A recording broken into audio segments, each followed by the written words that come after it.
नमस्कार, मैं जनवक्ता शिवम गौतम। और जिस तरीके से भारत के प्रधानमंत्री नरेंद्र मोदी ने ऐलान किया था नींबू पोस्ट पर जाकर के विस्तारवाद को हारना पड़ेगा और विकास की जीत हुई, वही हुआ 29 और 30 अगस्त की रात को, जब भारतीय सेना की विकास बटालियन ने चीनियों के उस अतिक्रमण की कोशिश को न केवल नाकाम किया बल्कि उसके बाद में पैगोंग त्सो झील के दक्षिणी इलाके में दो महत्वपूर्ण चोटियों पर अपनी स्थिति को मजबूत कर लिया, यानी कि उन पर कब्जा कर लिया। और ये बात भारत की सेना की तरफ से ये दावा नहीं किया गया है, बल्कि टेलीग्राफ जैसे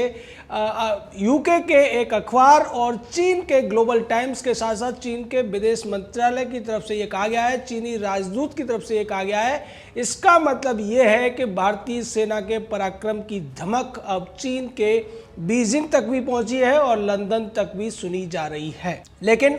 भारत में बैठी हुई एक विपक्षी पार्टी अभी भी इस बात को पचा नहीं पा रही है, उसकी बात बाद में करेंगे। पहले बात करते हैं क्या है ये जो दो चोटियां हैं जिन्हें कहा जा रहा है कि रैकिन दर्रे के पास में ये दो महत्वपूर्ण चोटियां हैं और इनके ऊपर जो सेना होगी वो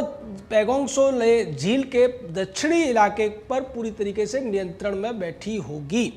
दरअसल पैगोंग त्सो झील 134 किलोमीटर लंबी है और इसका 60% जो इलाका है वो तिब्बत में आता है और 40% का इलाका भारत में आता है। भारत के कुछ हिस्से जिन पे कि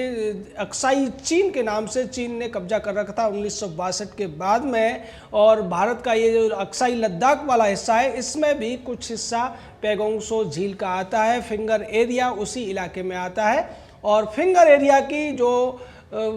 पॉइंट 4 या फिंगर 4 है उसके ऊपर चीनी सेना बैठी हुई है। लेकिन अब दक्षिण इलाके में भारतीय सेना द्वारा रैकिन दर्रे के पास में इन दो चोटियों पर कब्जा कर लेने के बाद में चीन की जो हालत है वो पतली हो चुकी है। चीन बौखला रहा है, चीन गिड़गिड़ा रहा है और आज चीन खुद कह रहा है कि पीएलए कभी भी जो एलएसी है उसका अतिक्रमण नहीं करती है, बल्कि भारतीय सेनाओं ने एलएसी का अतिक्रमण किया है और भारतीय सेना 4 किलोमीटर चीन की सीमाओं में अंदर घुस चुकी है। यानी देश में रहने वाले चीन का गीत गाने वाले चीनी चंपू थे, अब उनको एक बहुत करारा जवाब मिला है। उसके बावजूद वो उसको पचा नहीं पा रहे हैं और जिस तरीके से 500 से ज़्यादा चीनी सैनिकों ने, पीएलए के सैनिकों ने 29-30 की रात को पैगोंग त्सो झील के इलाके में अतिक्रमण की कोशिश की थी, एलएसी पार करने की कोशिश की थी। लेकिन जैसा कि हमने कहा था आपको कि गलवान घाटी के उस खूनी संघर्ष के बाद में भारतीय सेना बेहद चौकस थी। भारतीय सेना की बेहद ही ज़्यादा जो ट्रेंड बटालियंस थी उनको लगा दिया गया था और उसके अलावा वायुसेना भी वहाँ पर गश्त कर रही थी। और इसी का नतीजा रहा कि जब चीनी सैनिक भारतीय सीमा की तरफ बढ़ने लगे तो भारतीय सैनिकों ने आगे बढ़कर न केवल उन्हें रोका, उन्हें खदेड़ा, बल्कि आगे जाकर उन्होंने दो चोटियों पर कब्जा भी कर लिया, जिससे अब चीन पूरी तरीके से बौखला गया है और भारत से शांति की भीख मांग रहा है।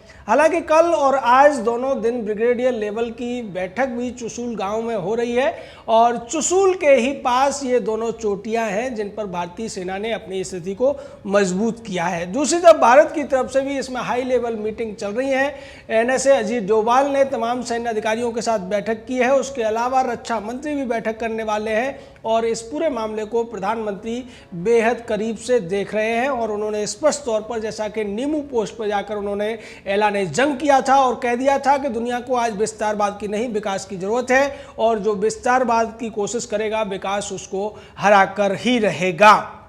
इसको लेकर सोशल मीडिया पर भी तमाम चीज़ें चल रही हैं और विकास बटालियन की काफ़ी तारीफ हो रही है। दूसरी तरफ भारतीय सेना की तरफ से, भारतीय सेना की जो मिनिस्ट्री ऑफ डिफेंस का जो स्थानीय पोस्ट है उसने भी कहा है कि आप शांति से सो सकते हैं क्योंकि भारत के जांबाज सैनिक आपकी सीमाओं की रक्षा करने के लिए हर समय मुस्तैद हैं और चीन की हर इस तरीके की कार्रवाई का जवाब देने में वो लगे हुए हैं।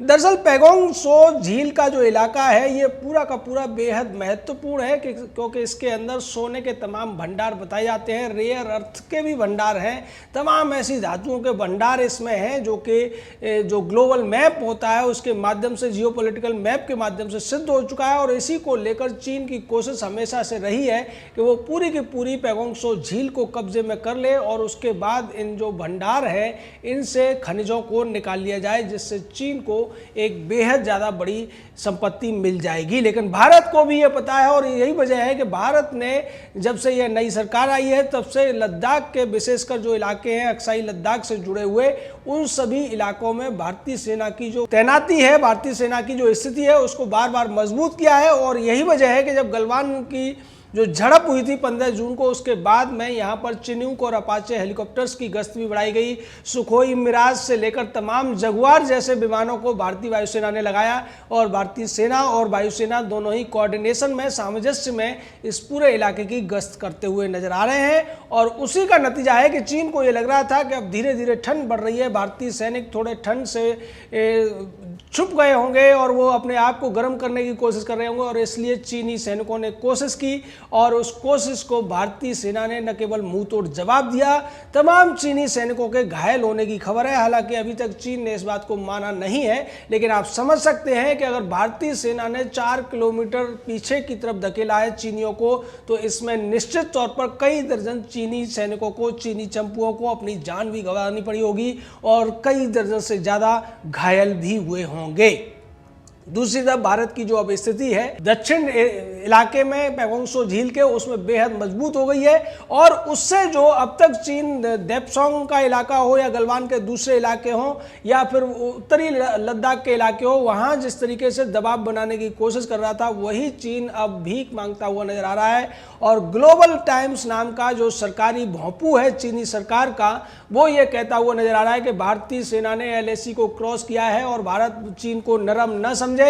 चीन भारत को 1962 की तरह से फिर से हराने की ताकत रखता है, इस तरीके की धमकी देने की कोशिश की है ग्लोबल टाइम्स के द्वारा। दूसरी तरफ वांग यी के द्वारा कोशिश की जा रही है, जो विदेश मंत्री हैं चीन के, कि भारत अपनी जो आक्रामकता है, आक्रामक टुकड़ियां हैं, उनको कहे कि शांत रहे और शांति से इस पूरे मामले को सुलझाए। भारत को अपनी सेनाओं को LAC पार करने से रोकना चाहिए। यानी कि अब तक जो भारत के जो विपक्ष का एक नेता था राहुल गांधी नाम का, जिसने चीनी कम्युनिस्ट पार्टी के साथ में एक समझौता किया था, चीनी बार बार कह रहे थे कि भारतीय सीमा में वो नहीं घुसे, उसके बावजूद राहुल गांधी और उसके तमाम चमचे ये कहते नजर आ रहे थे कि भारतीय सीमाओं में चीन ने कई 100 किलोमीटर तक कब्जा कर लिया। और इसमें एक रिटायर्ड लेफ्टिनेंट जनरल भी शामिल था, HS पनाग। बाद में इन सारी थ्योरियों को सोशल मीडिया की मदद से और इंडियन आर्मी के तमाम वक्तव्य की मदद से हमने आपके सामने भी रखा था और स्पष्ट किया गया था प्रधानमंत्री से लेकर रक्षा मंत्री के द्वारा कि भारतीय सीमाओं में पिछले 6 साल में चीन ने कोई अतिक्रमण नहीं किया है। हाँ, कांग्रेस के जमाने में जरूर यह अतिक्रमण हुआ था और उसकी जो टोटल माप है वो 43,000 स्क्वायर किलोमीटर है, लेकिन कांग्रेस इसको मानने को तैयार नहीं थी और बार बार इस तरीके की बातें कर रही थी। और आज जब चीनी विदेश मंत्रालय से लेकर ग्लोबल टाइम्स तक और टेलीग्राफ जैसे अखबार इस बात को कह रहे हैं, उसके बावजूद चीन के इस पूरे के पूरे जो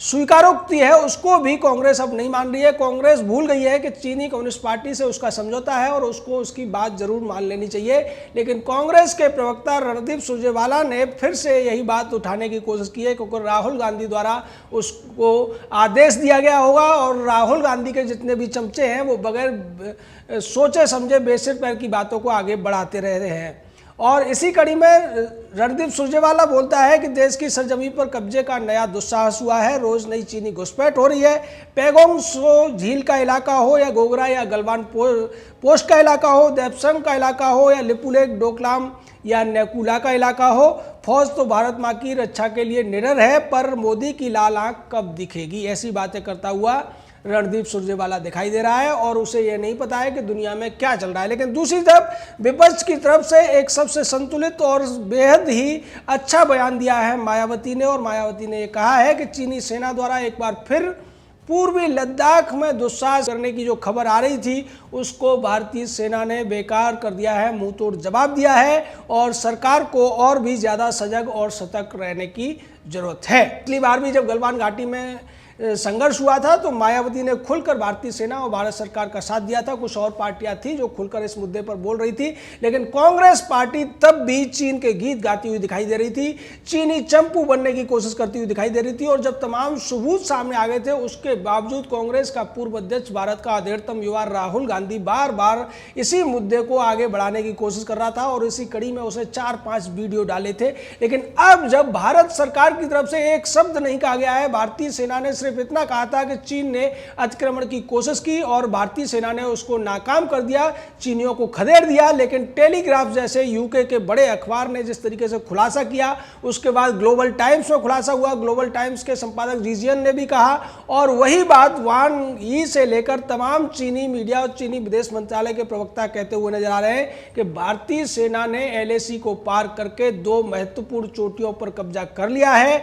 जिनकी वजह से अब सामरिक दृष्टि से भारतीय सेना की जो स्थिति है पैगोंग सो झील के इलाके में बेहद महत्वपूर्ण हो गई है, मजबूत हो गई है, क्योंकि ये जो दक्षिणी इलाका है ये तिब्बत से जुड़ा हुआ है और चीन यहाँ से भारत में घुसपैठ करने की कोशिश कर रहा था। 1962 में भी इन्हीं इलाकों को आधार बनाकर चीन ने भारत पर आक्रमण किया था। लेकिन चीन इस बार किस तरीके से सख्ते में है, किस तरीके से भौचक्का है और किस तरीके से बौखलाया हुआ है, वो आज के ग्लोबल टाइम्स के उस लेख से या फिर वांग यी के और राजदूत जो भारत में है चीन का, उसके बयान से स्पष्ट तौर पर समझा जा सकता है कि इस बार